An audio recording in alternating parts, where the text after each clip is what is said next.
Once again, I'd like to thank you all for coming, and I introduce Dan Gottlieb, and our moderator is Brian Caney. Thanks, Dan. Great, thanks.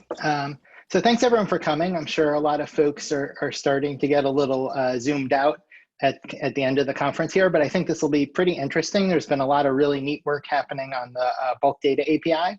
And so we'll hopefully get through a lot of those interesting things. My name is Dan Gottlieb. I run a small FHIR-focused consulting firm called Central Square Solutions, and have been working on open standards for a number of years with HL7, the Smart on FHIR project, and the Argonaut project. And I'm going to talk today about some work that Josh Mandel and I kicked off back in 2017 around extending the FHIR API to work better for population level data sets. And we'll talk a little bit about what that means. But one thing I wanted to say up front is that although we kind of started this project, it's had a huge amount of work by a large number of people in the FHIR community. And so the work I'm presenting here today is really the work of the community, not just myself. Let's see.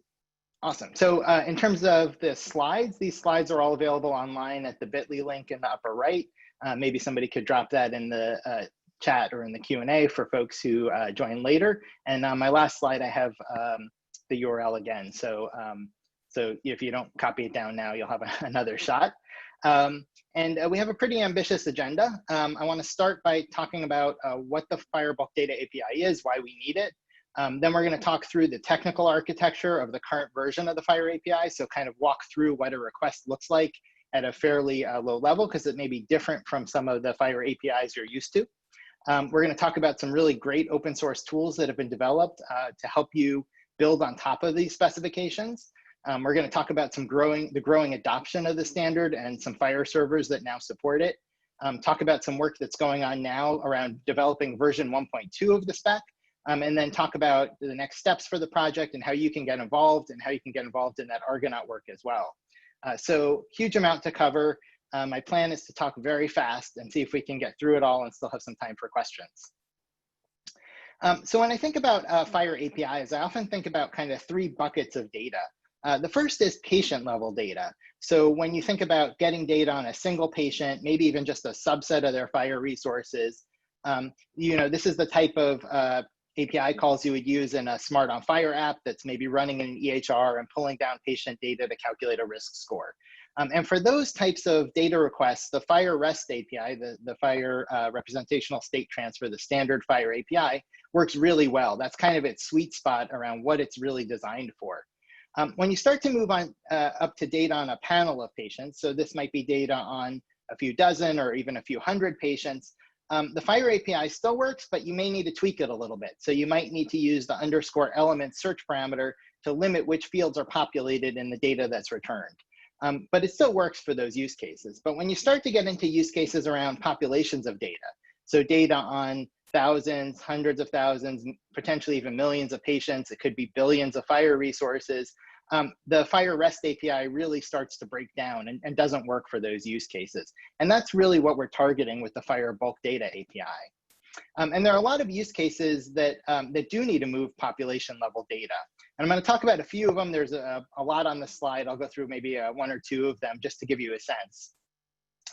One that's come up a lot for me recently, particularly around COVID, where healthcare institutions are trying to look at clinical characteristics of people who do well on different care pathways, look at comorbid conditions and how people are recovering with different treatments. These health systems really want to get all their data into one data warehouse in a common format to be able to analyze it. Large health systems may be using multiple EHRs from multiple vendors. They may have some patient-reported data that's coming in through a system like REDCap. And in order to do any sort of analytics on it, you have to put it in a central location and be able to query across it. And right now, the way that generally happens is with kind of custom CSV exports, custom comma delimited value exports from these various systems. Then those are generally run with custom scripts, sometimes you might use a vendor product that does that in a little bit more of a standard way. Each system will have its own authentication mechanisms, its own approaches around that.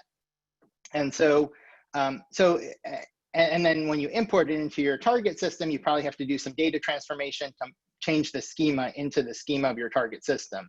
And if either the schema in the system you're pulling data from or the system or the data warehouse you're sending data to changes, that process will break and you'll have to kind of start again and make those changes, have a business analyst make those changes. So it's a hugely manual and kind of brittle process.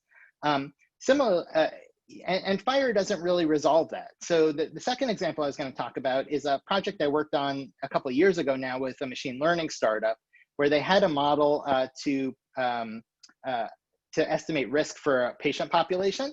And they had a contract with a provider group that used a cloud EHR system that did support FHIR. And they wanted to tune their model using the actual patients from this system where they were doing the pilot. And so to do that, they realized that the patient IDs were sequential in this cloud EHR.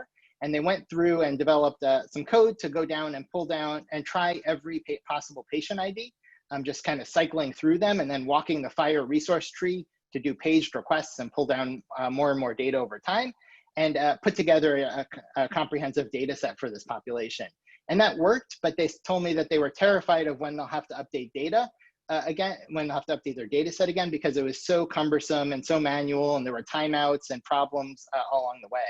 And this was a couple of years ago now, but actually last year at DevDays, I was talking to the CEO of an analytics company, and they mentioned that they had just done the same thing for a different EHR vendor. And in fact, they had actually crashed the EHR because they had generated so many API requests that they filled up the audit log before there was log rotation. So definitely not a solved problem and pretty manual. At the same time, as a community, we spent a huge amount of effort to enhance the FHIR API to build out this FHIR API. So we have FHIR resources that are a standard data model that doesn't require a custom format for every type of use. We have the FHIR operations APIs, a standard way we could use to kick off data extracts. And we have the smart backend services authorization that we can use as a standard security model. So the idea of this bulk data API is to try to put these pieces together in a way that makes them work well for population level data. I think it's also worth talking through kind of what's not part of the project. In particular, for version 1.0, we tried really hard to have a very tight scope so that people can easily implement this API on a variety of different servers for a variety of different use cases. One of the things that's out of scope is the legal framework for actually sharing the data. So the bulk data API for FHIR is really a technical standard. It says how to transport the data, but we assume that both parties, the party sending the data and the party receiving the data, have a right to see and use the data. And so in the United States, that might be a business associates agreement between the parties. You probably, anywhere you do this, want service level agreements, data use agreements. So you need this initial legal framework to be able to exchange the data. But once you have that, this is a much more standardized and efficient way to send the data. The bulk data API is also a batch operation. So the idea is that you would move data on a periodic basis, maybe as a nightly job or a weekly or a monthly job, or on demand. But it's not really designed for kind of continually updating data. The great thing is, though, you can use the rest of the FHIR APIs to kind of supplement the data. So if you imagine like a care management system that gets a nightly backfill of data from the EHR, when a care manager pulls up an individual patient, you could then do a regular FHIR synchronous API request to see if they have any updates during the day. There's also really great work going on in the FHIR community around notifications so that you can subscribe and get notified as FHIR data changes. There was a great talk earlier this week by Gino Canessa from Microsoft that I think the video's up, so I'd encourage you to watch that. So there's other ways to supplement this bulk data with real-time data. Patient matching is also kind of out of scope, but what I would say is a lot of patient matching today, certainly in the US, where we don't have a national patient ID, happens by looking at demographic data, name, address, possibly identifier numbers like social security number or a subscriber number, and all that data still comes through in your bulk data export. So you still have access to all of that data that you use to do patient matching, and you can apply your standard algorithms on top of it. And that's how we imagine a lot of this bulk data being integrated into other systems. And then data transformation is not explicitly built into the API, But once you have the data in a standard FHIR format coming out from multiple systems, you can apply standard transforms as modules in your export pipeline. And a really great example of this is a tool that Microsoft has built out around de-identifying patient data, anonymizing data. And they basically take these bulk data export files, these ND-JSON format files, and we'll talk a little bit more about what that format is in just a minute. And they can anonymize fields using a variety of algorithms, and then they output bulk data files from that transformation that can then kind of feed the next part of the pipeline. So even though there's no data transformation built directly into the spec, it does facilitate kind of standard data transformation. And I'd really like to see more and more open source modules get built so that people can kind of build up their own pipeline for whatever their particular use case is. So now let's shift gears a little bit and talk a little bit about kind of what an actual bulk data API request looks like. And we're going to be basing this on the bulk data access implementation guide. It's standard for trial use version 1. So this is really version 1.0 of the spec that folks are starting to build on. It's available on the HL7 FHIR website. So you can go take a look at this either right now or after the talk. And we're going to walk through kind of the steps in a request. So here, this should actually say kickoff request at the top. I meant to change that. But if you look on the left side of the screen here, there's a bulk data client. This is the system that's requesting the data export. And here, when you think client, it could, of course, be a software running on somebody's laptop, but more likely it's a job that runs on a regular basis on a server. So this is a server pulling data from another server. And on the right side, you have the bulk data server. This is the data source. This is the system, maybe an EHR or some other clinical system that the client is requesting data from. And so this data request starts with a kickoff request. And the first thing to know about a kickoff, there's 3 types of kickoff requests, and they're all asynchronous. So the first thing to know is that it's an asynchronous request. So when you use the regular FHIR REST API and you make a API call, you get back in the response, you get back your data. But because this data could be very large for a bulk data export, and it may take the server a while to kind of churn through and put together your data set, the bulk data API requests are all asynchronous. So you make a request for data, the server starts a job, and then you can check on the status of that job, and then at some point in the future, you can actually pull down the data when it's ready. So in all the requests, you put in a HTTP header that's prefer respond async, just to indicate to the server that this is an asynchronous job. And as I mentioned, there are 3 types of requests. The first is a request for all data on all patients. So that's patient/$ export. The $ export is the FHIR operation. And so that'll retrieve data on all patients in the system that you're pulling data from. Of course, all this data is scoped to the user, and we'll talk about authentication later. But for now, just assume that's happening in the background. You can also do a FHIR operation to request all data on a group of patients. So this leverages the existing FHIR Groups API, where you can define a group of patients either as just a specific patients or as a set of characteristics that you want to query to get that group of patients. But all of that uses the existing FHIR REST API and the existing FHIR Groups resource. What you're doing here is you're saying, okay, now we have this group of patients. I just want to export data on that particular group. And this group could be a lot of things, right? It might be a research cohort that's been predefined in the EHR. It might be members of a particular plan, a payor plan, who are members of a particular payor. It could be a dynamic query of all patients who have diabetes. So it could be a lot of things. The bulk data API doesn't really worry about what's in the group. It just says for whoever these patients are, we're going to do an export of their data. And then the last type of export is at the base level of the server, and that's to export all data on the server. The distinction here is that you might have some data that's not associated with patients, things like value sets. And so that wouldn't export in the first type of request, in the patient level export request, but would export in the server level request. And this was an idea from the community to allow people to back up servers and to export full data sets for analytics, things like that. There's also a couple types of filters or a couple types of parameters you can put on these kickoff requests. The first is around output format. So according to the bulk data API spec, all servers and clients have to support a format called ND-JSON. It's a very simple text-based format, and we'll look at what that looks like in just a minute. But of course, servers can also support other formats. So a server might want to support a format like Parquet, which is a binary, very compressed format for their data. So if a server supports other formats besides ND-JSON, a client can use this output format parameter to say, oh yeah, I want the data in that other format that you also support. The since parameter is a really important parameter for a lot of workflows around bulk data. It lets you specify a timestamp, and only data after that timestamp will be included in your export. One of the things you get back when you make a bulk data export is a timestamp from the server for your data set. And so you can kind of feed that into your next request to only get data that's changed since your previous request. And that's a pretty common pattern.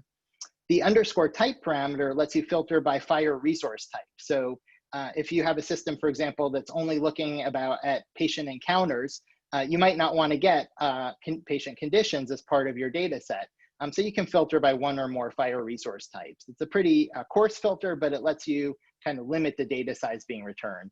And then the last parameter, which I'm only briefly going to touch on, is a parameter called type filter, which is an experimental syntax that we're playing with in the spec that lets you do much more granular filtering.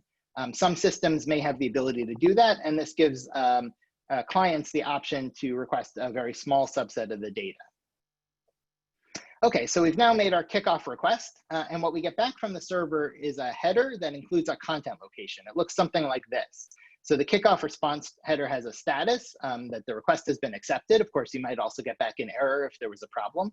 And a content location, which is where you can check on the status of your job and eventually get the result of your job.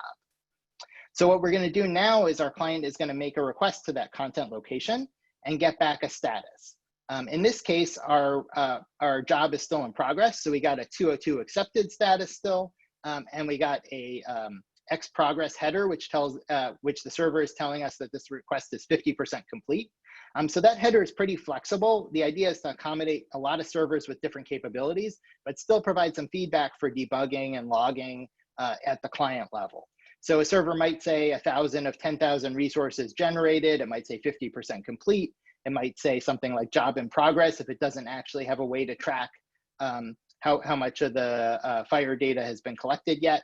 But it's there as a hint to the client. And then there's the retry after header, which is a hint that the server can give back to the client to say about how long it should be before it should check back. This is in seconds, so this is 120 seconds. So this is the server saying to the client, you know, I'm still working on your request, I'm about halfway done, check back in 2 minutes. So let's say we do that, we hit the same location again from our client, and this time our request is done. So instead of getting back a status with a 202 status code, we're gonna get back a 200 status code with a manifest file that tells us how to get our data. So I think it's worth digging in a little bit into this manifest file. The first, if you look at the numbers on the left, that's kind of what we'll use to walk through it. So number one is that transaction time I told you, which is an instant the server provides that tells you when this data is as of, and so when this data kind of goes through, and so that in the next request you can use that, you can store that as a client and use that in your next request to get only data subsequent to this export. Line 2 is your request, you get that reflected back. That was our original, let's say, bulk data export request. Line 3 requires access token, and we'll talk more about authentication and authorization in just a bit, but that tells you whether you need to use your access token to get the files. In general, that'll be true.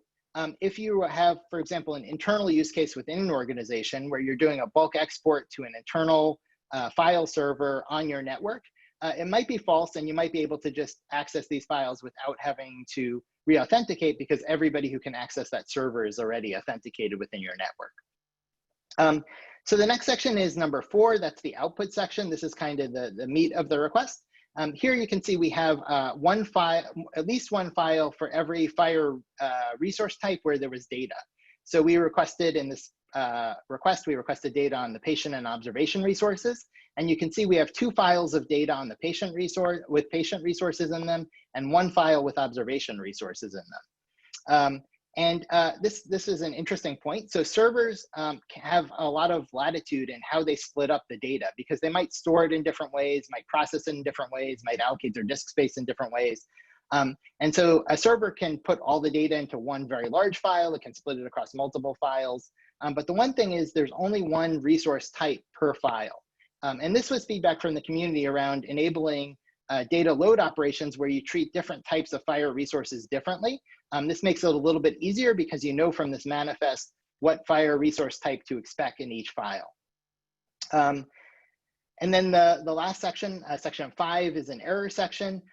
Servers have some latitude. They can, if they run into a problem generating your data files, they can return an error instead of this manifest and just say this whole request has failed.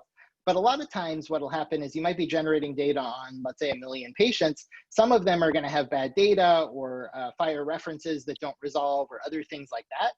And you might still want to supply most of the data to the client because it's still very useful. And so this error key lets you create a file with the specific errors that occurred in this export, so that the client knows what data might be missing or where there were problems without throwing out the entire export.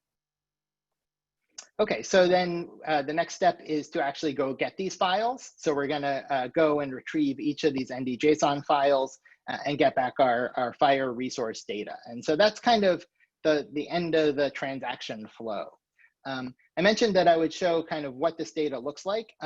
So this data is FHIR resources. Hopefully by this point in the conference, everybody's pretty familiar with these FHIR resources, these FHIR data models. And the neat thing about bulk data is it's just using these same FHIR data models. So if you have a parser that can handle them, if you know how to load them into other systems, all that knowledge still applies. The ND-JSON file format might be a little different though than, for example, a FHIR bundle, which you might be used to. The parts that are circled in red here are the parts that would be in a normal FHIR or you might expect in a normal JSON response that aren't there in an ND-JSON file. Instead, an ND-JSON file is just a really simple text file with one JSON object per line. And the neat thing about that is that you can read and write it in a streaming way, because there's no need to load the entire data set into memory in order to parse it. You can kind of parse each line independently, which makes it really efficient for processing large files and for generating large files. It also compresses super well because it's just a text file with a lot of repeating fields. So even though ND-JSON files may seem very verbose and large, over the wire, they're generally contract a lot. So I mentioned we would talk about authorization, and this is, if you're familiar with the Smart on FHIR OAuth profile, where the user kind of logs in the middle of the flow, this is a little bit different. This is designed for server-to-server transactions. So we actually use an OAuth profile that has a public and private key structure. And what happens is at the setup time, the client will register its public key with the server. It can also register a URL where the public key is held so that there's easier key rotation. And then the server will give the client back a client ID, just like in most OAuth transactions. And then when the client wants to get an access token, it can use its private key to sign a token request with the client ID and then pass that to the server, which can then verify the request using the public key that's been pre-registered, and then send back a short-lived access token. And so this happens kind of before any of these requests go in, and then that token is used with each of the requests we just discussed to the server for authorization. And of course, if it gets back an expired header, an expired error from the server, it can just request a new token using the same process. And again, like this would be something that a server would do as part of the export job on a regular basis. And it really shouldn't be a user involved kind of post setup. If we wanted to look at what this is visually, here you can see there's a backend services admin configuring a public key and OAuth settings. This could happen by email. This could happen in a portal. Of course, this might also be when the organization checks to make sure they have the proper legal agreements in place and signed before giving back the client ID to the OAuth client. And then prior to starting a request cycle, the bulk data client will sign a token request and get back a token from the server. Here I'm saying this is all the bulk data server. In the real world, it might be split between an auth server and an actual FHIR server, but from the client's perspective, that should really just be one system. So that's kind of the high level request flow. There's a lot of details I glossed over in the spec, but I think since it's so different from the FHIR REST API, it's helpful to at least walk through it. There've also been a lot of really cool open source tools developed to help make it easier to build bulk data clients and servers. One of the tools I really like is the Smart Reference Server implementation for bulk data, kind of a mouthful. This was developed by the Smart on FHIR team at Boston Children's, and it's a configurable bulk data server. So if you're building a bulk data client, you can actually configure this server to behave in different ways. You can say, I want you to return data on 1 million patients. I want you to return data on only 1,000 patients. I want you to be slow. I want you to be fast in your responses. I want you to create a lot of little files of bulk data. I want you to create a few big files. You can even inject errors at different points in the process. So even if you're using a bulk data server in a sandbox, this provides a really neat way to test your client for a lot of different scenarios that you might run into in the real world. The Smart team also built a sample client in Node.js that kind of shows you how this flow might look like from the bulk data client perspective. And then a tool that was released around the end of last year, this is funded by the Office of National Coordinator for Health IT in the US, and was a joint project of Boston Children's Hospital and the MITRE Corporation. They extended the Inferno FHIR testing tool with support for the bulk data specification, the bulk data implementation guide, so that folks who have built bulk data servers can verify that they're compliant with the spec. So this is a really great resource if you're a server developer and want to verify that you got everything right. So one of the things that I always think is really interesting about standards is kind of how real they are, right? Can I use this yet, or is this still in the early development stage? And really over the last year or two, over the last year, we've had a lot of progress even in this fairly young standard in terms of implementations. So there are a few servers that now support the bulk data implementation guide. The Microsoft FHIR servers, both their cloud-hosted FHIR server and their open source server, downloadable version of the server, support the bulk data API. The popular Happy open source Java server supports the bulk data API. I think not the full API, but certainly parts of it. The IBM FHIR server is open source and has great support for the bulk data API. And then the Care Evolution, which is a commercial FHIR server, also supports the bulk data API. We've also been working with Google Cloud team to prototype some of these features on top of their FHIR server. Speaking of prototypes, we've been working with a number of the EHR vendors at the FHIR Connectathons to start prototyping bulk data implementations on their platform. So these aren't live yet, but if you're interested, you can join our bulk data track at the FHIR Connectathons and start to test clients with servers from Epic, Cerner, Key System, and others. There's also kind of two really neat projects from CMS, which is the federal government payor in the United States. One is around providing claims data to organizations that manage patient risk. So these are called accountable care organizations. Currently, that's done through a proprietary format, and they're moving to the bulk data API and to FHIR going forward. They currently have a pilot with real patient data. The goal there is to make it easier to use equipment in the FHIR infrastructure to do this, to work with this data. There's also another project from a different group at the same organization called Data at the Point of Care. And what they're doing there is they're providing claims data to healthcare providers directly. So often if you're a healthcare provider, you don't have data about how a patient's getting care outside your system. So for example, if you want to see if your high-risk patients are getting flu shots, you would know if they got a flu shot in your office, but a lot of times patients might be getting flu shots at their employer or at a drugstore. And so the only way to see that is through claims data. And so this pilot lets them download claims data for their patient population using the bulk data API and integrate it into their EHR workflows so that they can get a more 360-degree view of the patient. And there's been huge interest from healthcare providers. It's really fun being on the mailing list and seeing how excited everyone is about this project.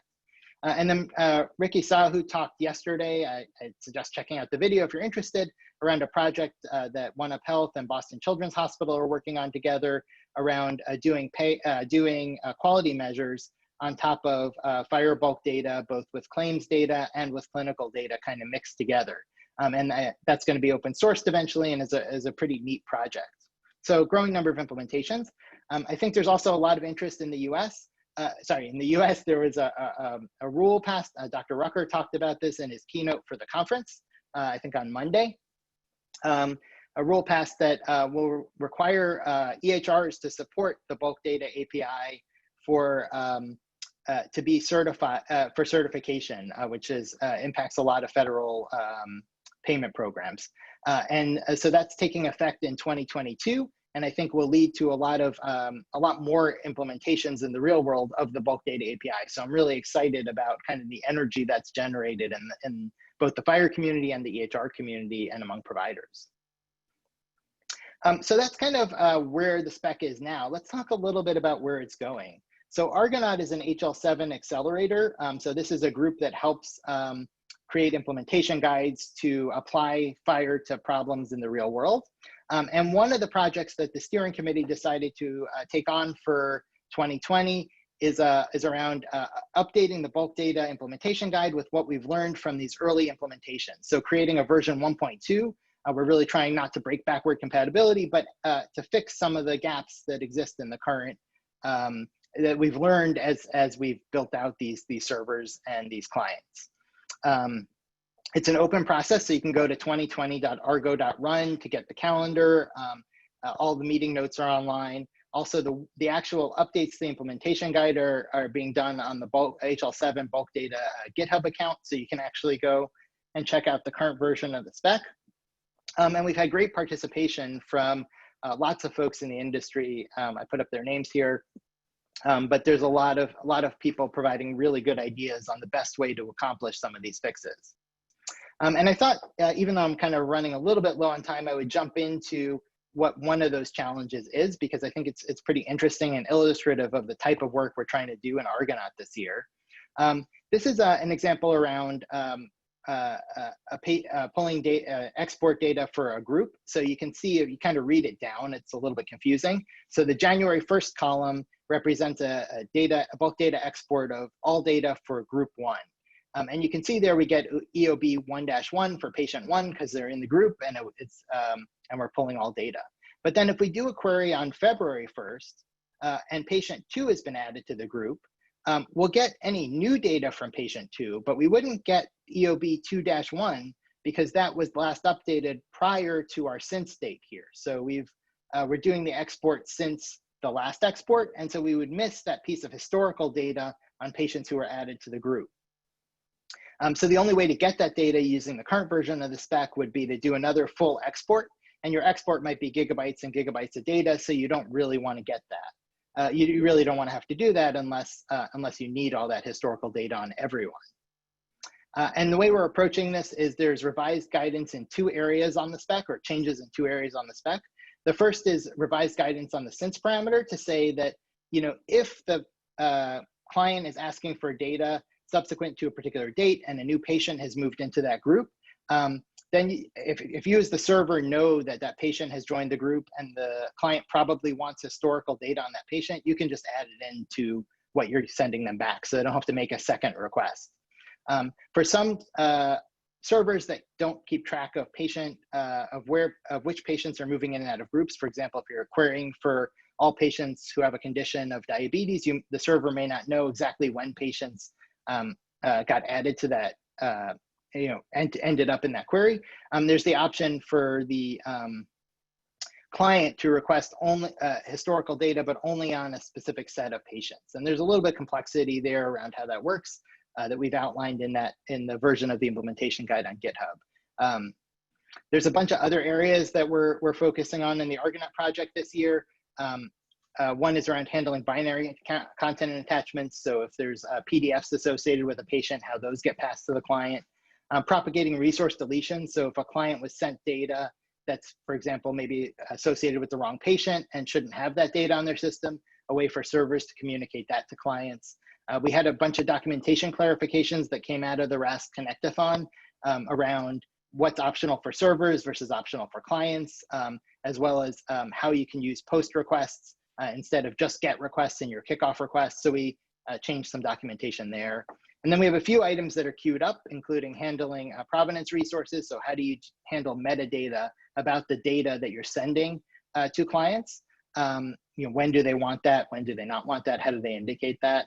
And then some clarity around export job management. So making sure that there's more clear descriptions around when servers should offer errors and what types of errors they should use, and how clients can indicate that they want to cancel a request or that they no longer need the server to hold these files because they've already downloaded them. So some really good changes, I think, coming up for version 1.2.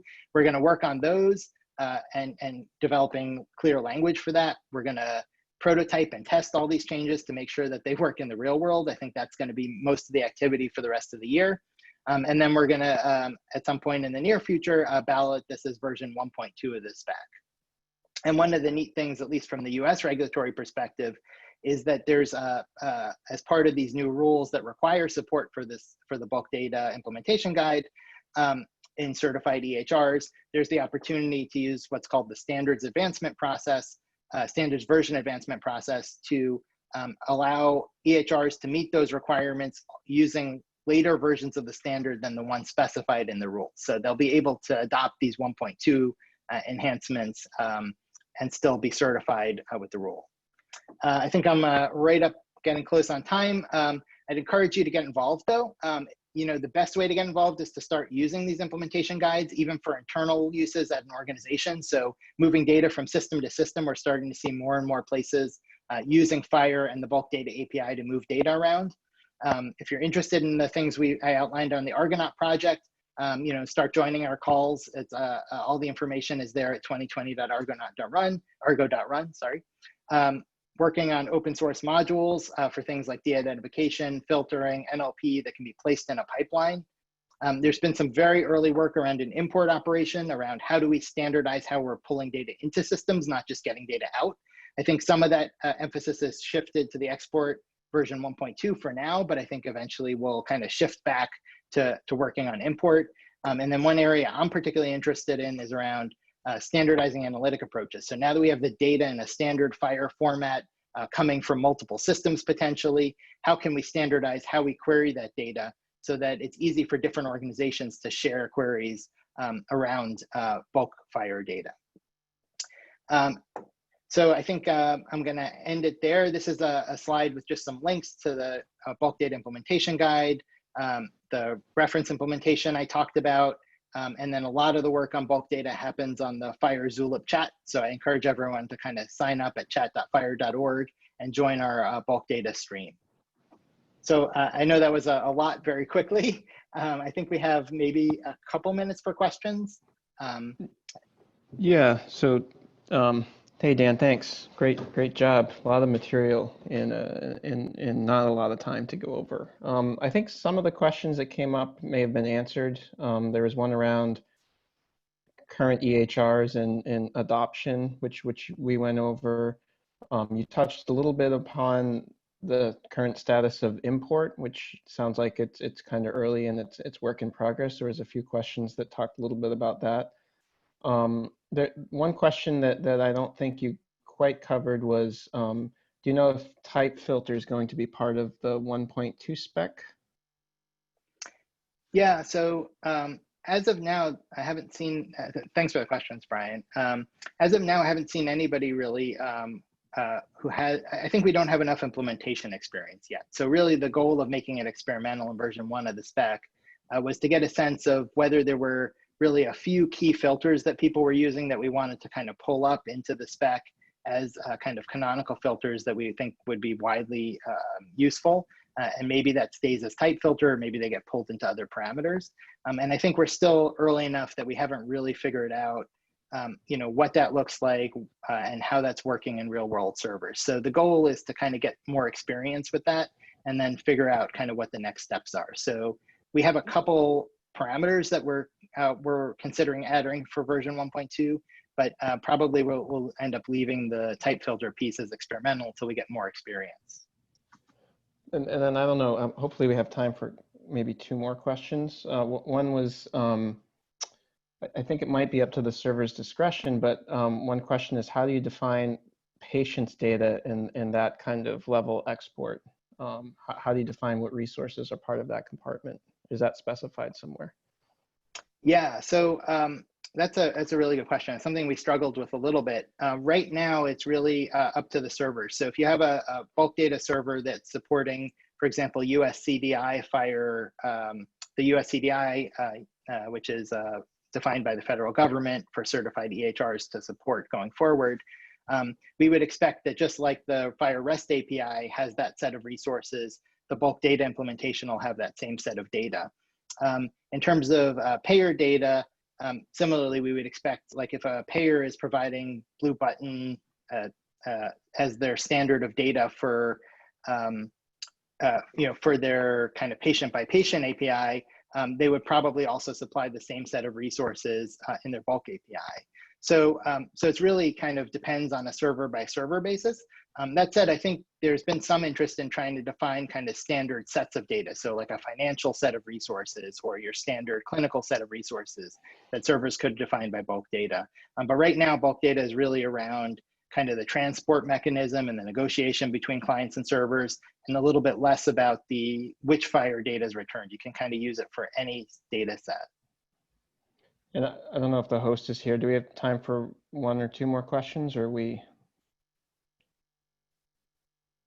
Yeah, we can take 2 more questions. Let's try to finish up in about 3 to 4 minutes. Thanks. Okay. Someone asked about what about exporting underbar history? Yeah. So right now, there isn't a mechanism to do that. I think it's one thing you could potentially do is do an export of FHIR bundles that have history in them, where it's kind of each resource is a bundle, but that's not really something I've personally explored. I think if it's something you're interested in, it would be good to ask on the FHIR chat and see if other folks have kind of thought about how to do that or what the best way is to do that.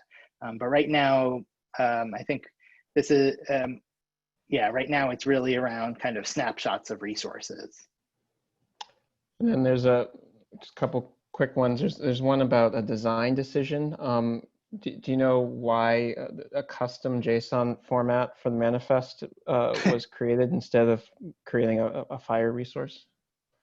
Yeah, well, so I think there were a couple of reasons. There were a lot of discussions around whether to use the FHIR parameters resource as a way to return this manifest information rather than having kind of custom JSON. And in the end, there was the community kind of decided that the parameters resource added a lot of complexity, but not a lot of benefit. So there was a lot more kind of boilerplate, but it mostly served to obfuscate the data. And people kind of said, well, yeah, I could use a standard parser, but parsing the JSON is pretty simple too. And we took a vote, I think, at one of the early design sessions with a fair number of people at the FHIR Connectathon, and custom JSON won out. But that's not to say we couldn't change that in version 2.0 if the community kind of wants to go with a FHIR parameters resource. I think we probably wouldn't define a new FHIR resource. That's a pretty high bar. I think there's interest in maybe not having huge amount of resource proliferation, but there certainly was interest in using the FHIR parameters resource for that. Right. I think that's most of the major ones that you didn't cover. There does seem to be a lot of community appetite here for an import operations. So I know you mentioned that's on the early states. Do you know, is there any more information on where import is that you could share with us? Yeah, so there's an early draft that we posted on GitHub, on the Smart on FHIR GitHub, and there's a link here. I think there's been some discussion subsequent to that, but no actual work on the spec. And so if there's somebody who's really interested in taking the lead on kind of building a community around that and starting to work through the issues, I think that would be really great. I think for a lot of people, because the Argonaut group decided to work on bulk data version 1.2, and because it's required in regulation for US EHR vendors to implement, the focus has shifted a little bit from import for the time being. But if there's somebody who wants to kind of champion that and try to build some community around that, I think that would be great. My personal opinion is also that import is slightly harder than export. because there's a pretty wide variety of use cases that people want to import data for, ranging from like populating a server that's been from a different server to pulling in sample data for patient, to test the server, to like integrating data with existing data sets. So I think you have maybe a pretty big variety of use cases to cover with that. So defining kind of which use cases we really want to focus on in the version 1 of that seems like kind of an important next step. But yeah, I mean, I'm certainly interested in import as well. I think if somebody's interested in kind of picking up the lead on that, that would be really awesome. Great. I think that's it, Dan. Thanks again. I've seen this presentation evolve over the years, and it's always interesting to see new stuff being added in. So I guess I'll turn it over to the host. Thanks again. Oh, Great, yeah, thanks, thank Brian. you, Dan, and I'd like to thank everyone for coming, and we'll be off to the rest of the sessions. Thanks, Dan. That's good. Thanks a lot.